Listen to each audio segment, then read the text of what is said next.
everyone. We are back. And by we, I mean me, I guess, and maybe the dogs. For some reason, I like saying we, I like saying them, they. I don't just like saying me or you or. So, in today's video, oh man, we've got a lot to talk about, but again, I like to try to keep all these videos less than 20 minutes, so we're just going to get right into it.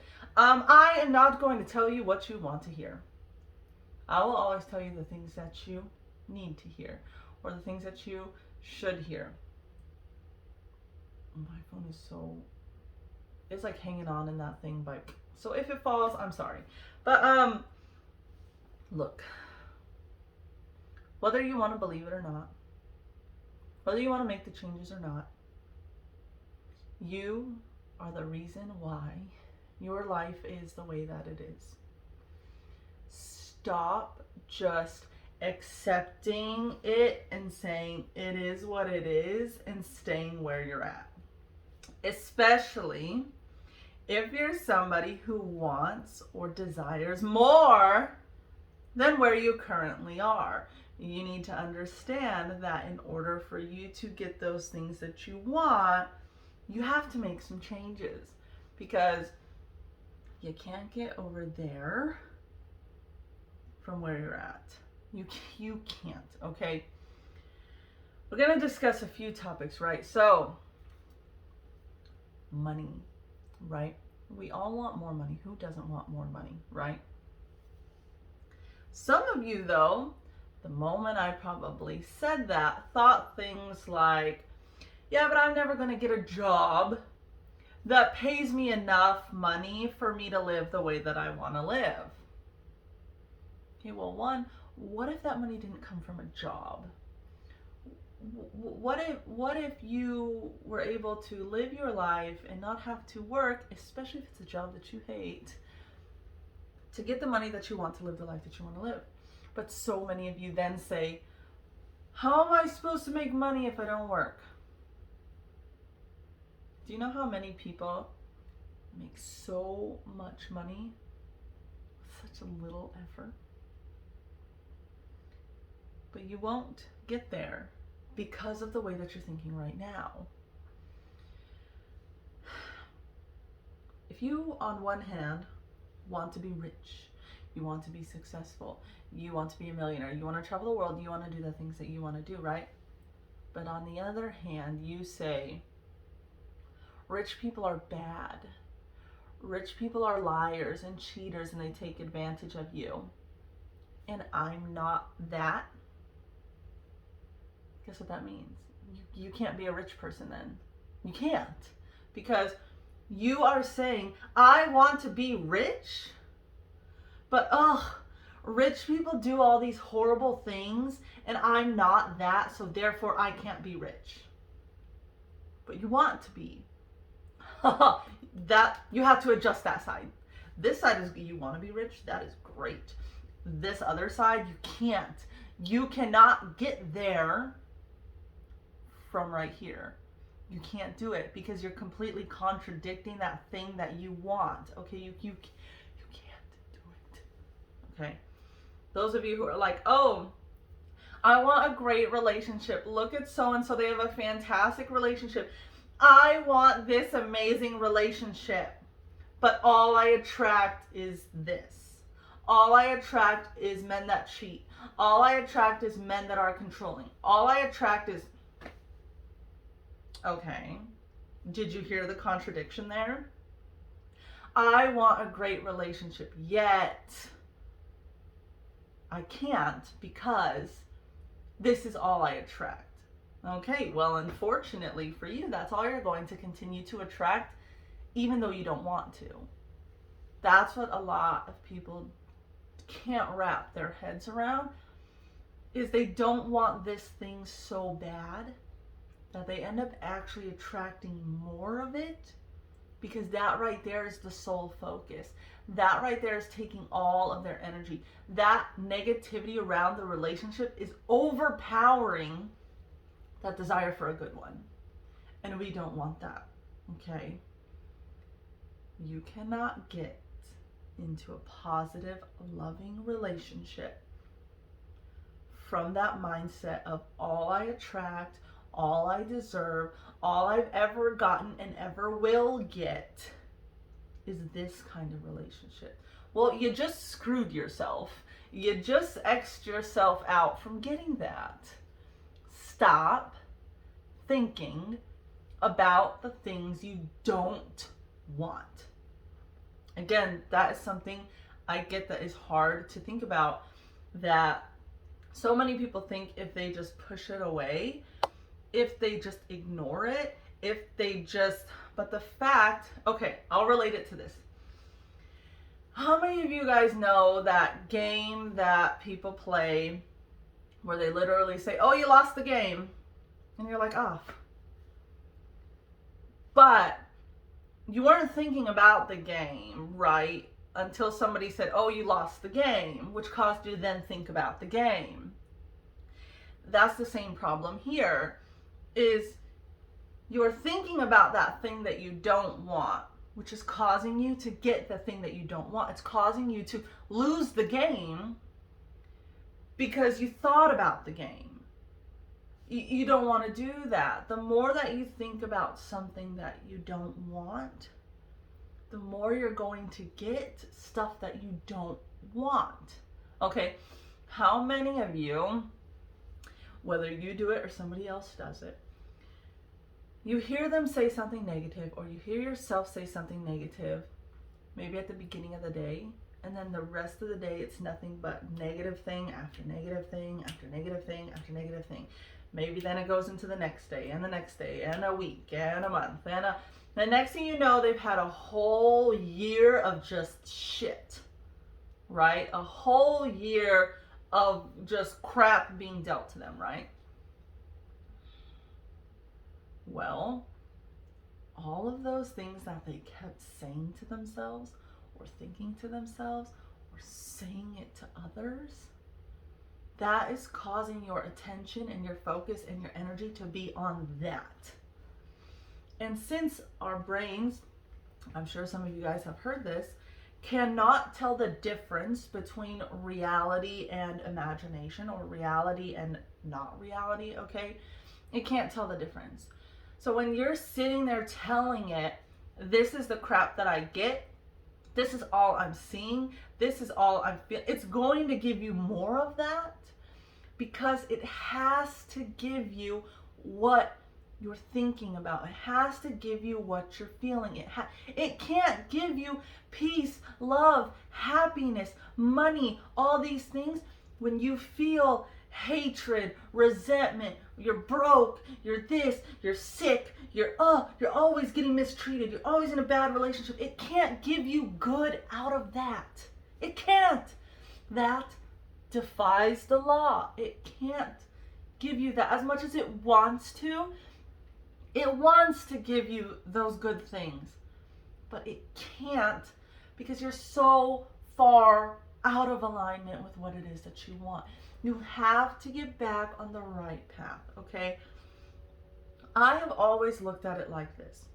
Whether you want to talk about religion or you want to relate it to whatever, pick a name, pick a person, pick a whatever you want to call it, the universe, okay? Well, we're just going to go with the universe right now.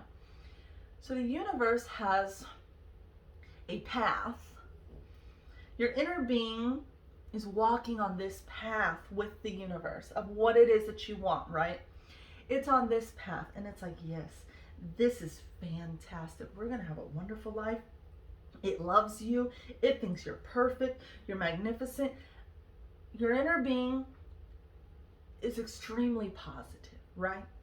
So as we're born, we're great. We're on the path. We're good to go, right? But as society and as our parents and as our teachers and as whoever else says all these things to us, and we get these certain beliefs about things, we tend to go this direction.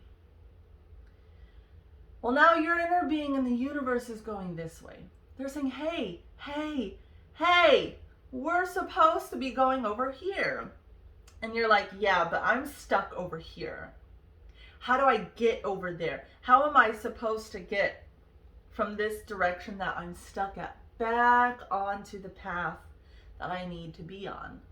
Okay? That's what's happening right there. When you are wanting something, you should, that's the path that the universe and your inner being is trying to get you on, because you want it. We want things, right? And it's okay to want things. There's nothing wrong with wanting things. But that's putting you on this path, right?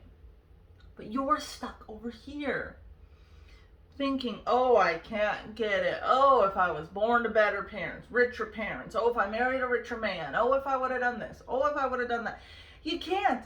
You will never be able to get back on this path the longer you, if you stay here and you don't change the way that you're thinking, you don't change the things that you say to yourself, to others, you don't start redirecting yourself, those paths are not going to meet each other. Sometimes those paths meet each other for a brief time, right? And everything's going good. But then all of a sudden, what do you say? You say, oh my gosh, life's going so good right now. What's going to ruin it? It's going so great, something bad has to happen. It's going so great, the other people around me are jealous and I feel bad for them, and I'm going to now go over here so they don't feel so bad. Don't do that. If you're on that right path and everything is fine and everything is going good, stay there. Stay there, and you will continue to have that alignment and continue to go the direction that you do want to go. But every time your belief moves a little bit off of that alignment, you either can quickly bring it back, so you're just kind of, but you're staying really close, right? Or you're gonna, but we want to stay here. That is the goal, okay? We'll discuss in other videos how to get there. We'll discuss ways to try to think differently, to adjust these kinds of beliefs, because like I've mentioned in other videos, by the way, if you haven't watched them, you should go and watch them and subscribe to my channel. But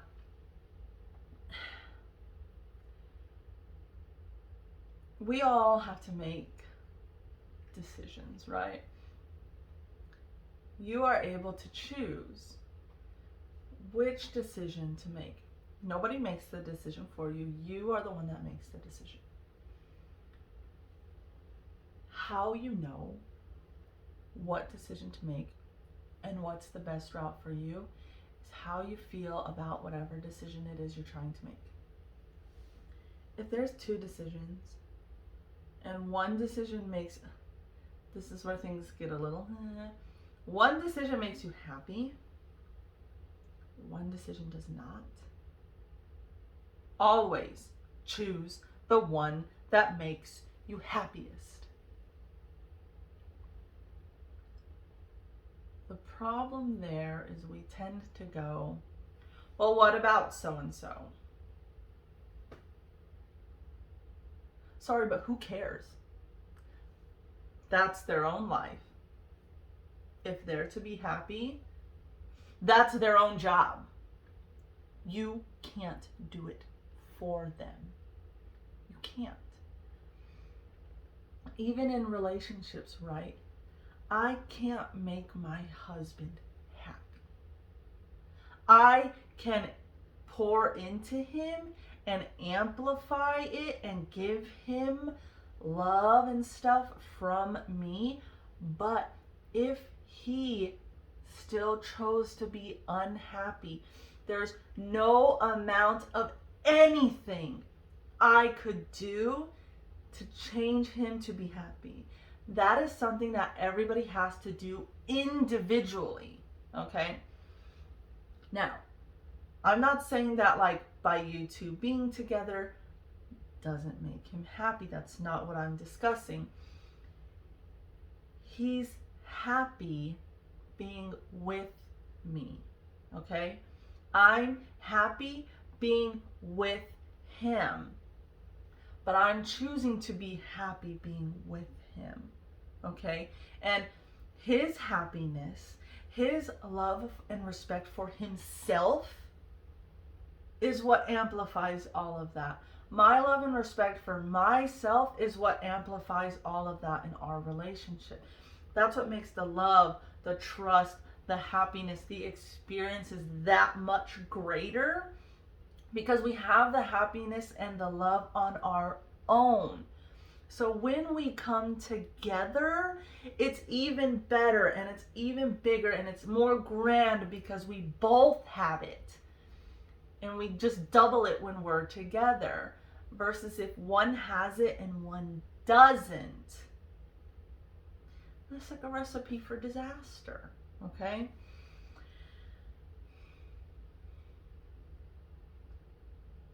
You can't worry about everyone else. And I get it. Some people are going to say, yeah, well, I have kids. Yeah, well, I have a wife. Yeah, well, I have... Well, one, if you would have known these things a little further back, you could have potentially made some better decisions. Okay, everybody that I talk to, even if they didn't want kids in the beginning, they still would never trade their children for anything, right? So, in order to be able to give more to your kids, you need to be your happiest. You need to be full of love for yourself. Because how can you give happiness and love to others when you have no happiness and no love for yourself? You can't pour even more into your children when you have none yourself. Okay? And I'm telling you that right now because I experienced that with my mom. My mom to this day, at 54, she's going to be 54, at 54 years old, does not have love for herself. At 54, she still struggles with this. So growing up, we weren't given any of that. We have no emotional connection. She couldn't give to us that because she didn't have it. She didn't have it. She didn't get any from her mom because her mom didn't have it. And her mom didn't get any either because her mom didn't have it. These are the generational things people discuss. So my mom was unable to do that for us because she wasn't given it. She wasn't taught how to love herself. She wasn't taught these things. She didn't make these changes. She didn't do the learning and the personal growing to be able to do that on her own. So at 54, she still doesn't have that. At 54, it still causes problems in her relationships because she doesn't have that for herself. Y'all need to get a little more selfish. You are I will always continue to say this, you are the only person you spend your entire life with. Why are you trying to make everyone else happy? You can't do it. It's exhausting. It's impossible. You're going to be working your whole entire life, living a probably mediocre life because you're attempting to make everybody else so happy that you're forgetting about yourself. And then maybe one day in your 60s you say, oh, I shouldn't have done that.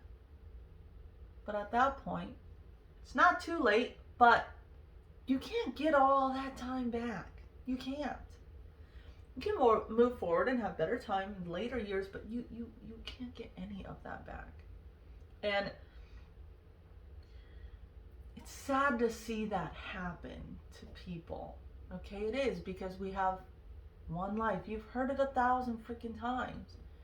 You have one life, just the one. Why would you not make it the best it could possibly be?